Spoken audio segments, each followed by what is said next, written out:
2026 সালে আলেম পরীক্ষার্থীদেরকে ভর্তি হওয়ার সুযোগ দিয়েছে মাদ্রাসা শিক্ষা বোর্ড। আসসালামু আলাইকুম রহমতুল্লাহ।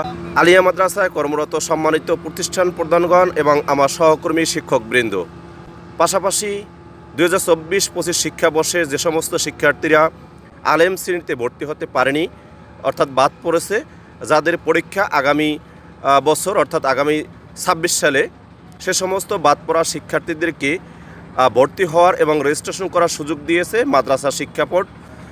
গতকালকে এ সংক্রান্ত একটি নোটিশ জারি করেছেন।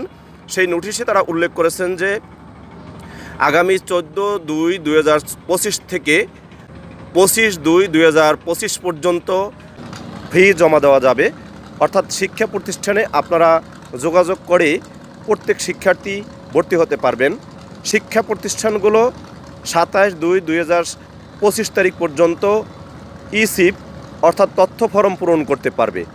প্রিয় শিক্ষার্থী বন্ধুগণ এবং সম্মানিত অভিভাবকবৃন্দ, 2024-25 শিক্ষাবর্ষে যে সমস্ত শিক্ষার্থীরা ভর্তি হতে পারেনি, অর্থাৎ যাদের পরীক্ষা আগামী 26 সালে, তারা অতি দ্রুত স্ব শিক্ষা প্রতিষ্ঠানে অথবা আপনার পছন্দের শিক্ষা প্রতিষ্ঠানে প্রয়োজনীয় কাগজপত্র সহ যোগাযোগ করুন। প্রয়োজনীয় কাগজপত্রের মধ্যে রয়েছে শিক্ষার্থীর ছবি, জন্ম নিবন্ধনের ফটোকপি, পিতামাতার আইডি কার্ডের ফটোকপি, পিতামাতার নামে রেজিস্ট্রেশনকৃত একটি মোবাইল নাম্বার, পাশাপাশি দাখিল এবং আলেম পরীক্ষার রোল এবং রেজিস্ট্রেশন নাম্বার। সম্মানিত সুধীবৃন্দ, যে যেখান থেকে ভিডিওটি শুনছেন, অত্যন্ত উপকারী এই ভিডিওটি শেয়ার করে আপনার পরিচিতজনকে জানিয়ে দিতে সহায়তা করুন।